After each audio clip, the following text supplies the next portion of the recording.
Hi, everybody. It's so great to see you.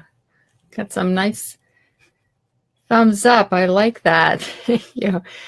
So, what I wanted to do today was I'm getting ready for the trauma attachment and yoga training I'm teaching in Portland, Maine this weekend. And as I was preparing it, I thought, ties into what some of the people in the safely embodied learning community have asked. So I thought I would bring it up here and run it by you and see where we go with it. I want to look at the signaling that goes on that lets us know that we've reached our stress levels or that we need more or something's going on. It comes from the work of a lot of the child infant development people, especially Ed Tronick. But I want to look at it I'm going to first give you his point of view, and then I want to look at it from a point of view from a repairing attachment wounds and how we can change that, our own wounds. So one of the things I love about Ed Tronick's work is he says that stress creates character. You think about that. Most of us are like, oh my God, not more stress, please. But it's learning how do we interact with stress that's so important. And this is especially true for an infant or a child. A child needs to have some kind of stress in order to become who they are as a person. The muscles need to change. The bones develop from stress and from interaction. So some of that we absolutely need. But if we start reaching a threshold of where it's a little bit too much, we start signaling to people, okay, I can't take any more. And that there are different strategies at different times. For the most part, we use our ways of signaling. An infant uses a signaling as a way to maintain social engagement, connection with each other. And that when an infant moves away from social interaction to playing with something either on their own body or an object of some kind, they're taking a break to emotionally regulate. Right. So the signals are, they can be positive signals like cooing and eyeing and giggling together. Neutral ones where you just, want to be picked up or there's not much other interaction going on, or negative where there's a lot of fussing or temper tantrums or things like that. Those are sort of the negative signaling that we do. Then we also have the kind of signaling, especially as infants and growing up, where we take a different focus. So instead of being engaged with a person, we start playing with a pen. Have you ever been to a meeting when you're doing something and you're engaging with something else other than the person right there? It doesn't have to be a bad thing, but we're taking a break from that kind of engagement to play with something else.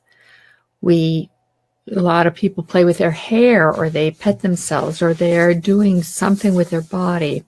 That's also a way of averting our focus. Now, infants do this a lot. They'll grab their toes. They're so pliable. They grab their toes and they're putting their toes in their mouth and in their ear and moving all around. That's one of the main ways that infants cope in their interactions.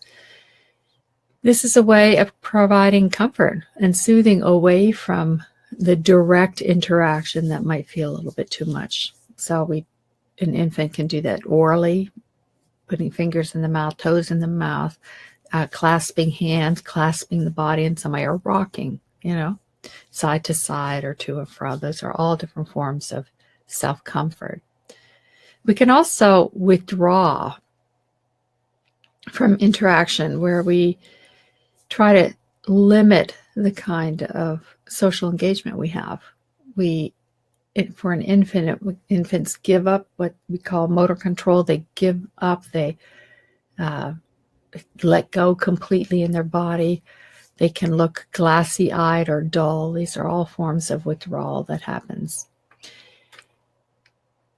We can also see this in infants, how they try to escape, twisting and getting away or arching away, trying to get away from the closeness and the intimacy that's there.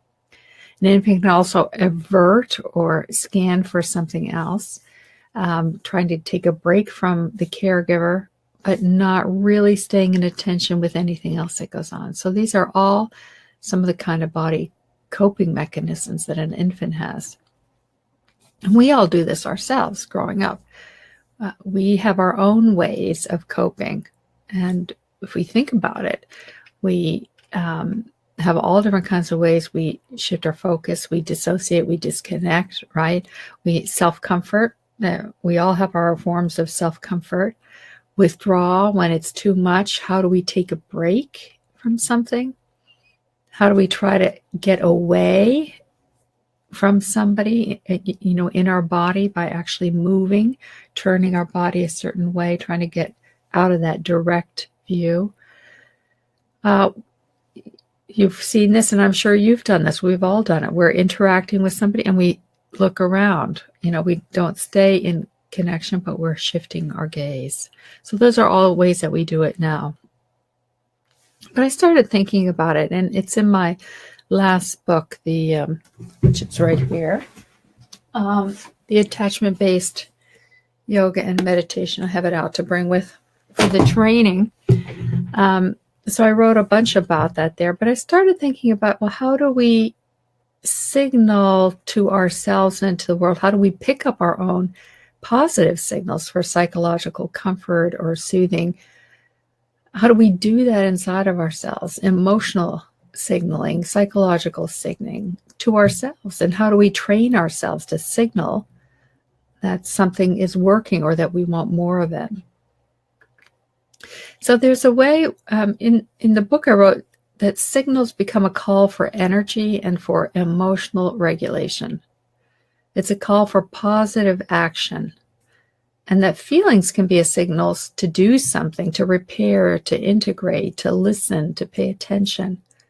And this fosters a learning about our own internal parts of ourselves and others. And it's about respecting the whole of relationship, not like there's just only one few parts of myself that I can properly put out.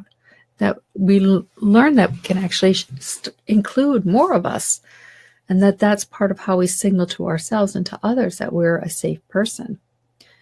So, but it does require shifting away from how we have constructed our world. If we are holding ourselves that something bad has happened or always is going to happen, then we're signaling that something that's going to continue rather than anticipating something new and different coming in. We lose those positive signals that we possibly could have. Some of the infant researchers, Beatrice Beebe and her colleagues, wrote in one of their books, "I change you as you unfold, and you change me as I unfold." I love that quote. It's this connection that we have, that as I'm changing and shifting, you're going to change and shift too, that we literally affect each other. And what we're trying to do as we become secure adults is to positively and securely affect each other. So one way that we can do that is to positively shift our focus. So when we're stressed out or we're overwhelmed, recognizing, oh, I'm overwhelmed. And then how do we positively shift, turn towards something that might be more nourishing? In many ways, this is the basis of mindful self-compassion. The mindful self-compassion break is acknowledging that we're suffering and then recognizing this is just part of the human nature, part of our condition for being a human being. And how do we bring a certain amount of kindness to ourselves in that moment? So we're deliberately shifting our focus, training our body, mind, and heart to construct the world in a new way. Rather than staying lost in the overwhelm or in the upset, we're deliberately training ourselves to move towards something better, more satisfying. So then we can look at the whole world of positive self-comfort. How we all have our habitual ways of dealing with stress and overwhelm, and we do it so habitually we don't even think twice about it. Well, how can we begin to look at different, more positive ways of self-comfort. The first thing is we have to know, oh man, I need some comfort, and look at how I'm just doing my habitual thing, whatever it is. I'm just turning to it automatically. What might I need? What could I find right now as a possibility to explore? If I know what the need is, I can then begin to anticipate or look for or explore different ways of being with that. It's a way of changing our focus, narrowing our focus. I talk a lot about concentration skills and how important they are, and focusing away from what's overwhelming to learning to focus and turn towards something that would be more satisfying or nurturing. Hi, Victoria just wrote. Love that quote. I love that D.W. Winnicott talked about this important stressors for babies going on being. That's right. Good enough mother giving baby time to learn how to regulate, or as Freud might have called it, secondary processing. Right, perfect. Yeah, thank you for adding that, Victoria. That's right.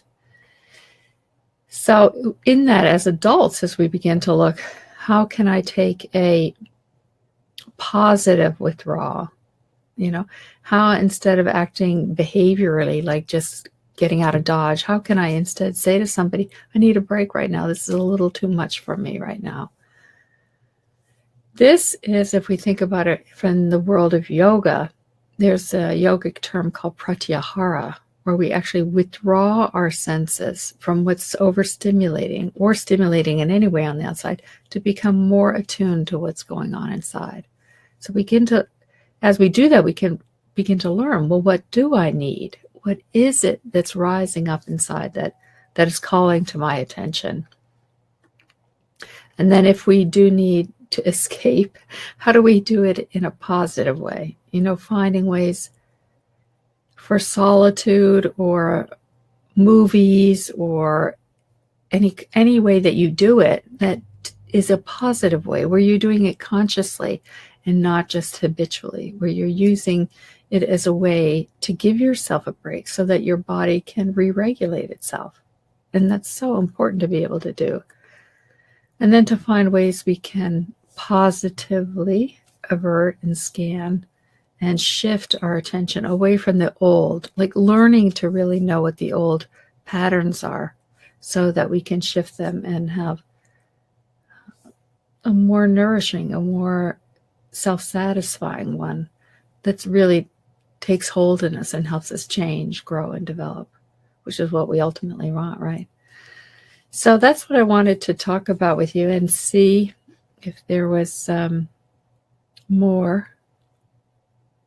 Here somebody said, I became attached to myself after a long and at times difficult journey.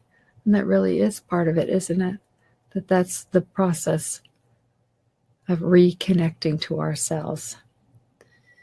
So everybody, thank you for your thumbs up. That's always great. And I look forward to doing more. I so enjoy just sharing what I'm thinking about and learning and how I'm growing and developing and sharing that with you along the way.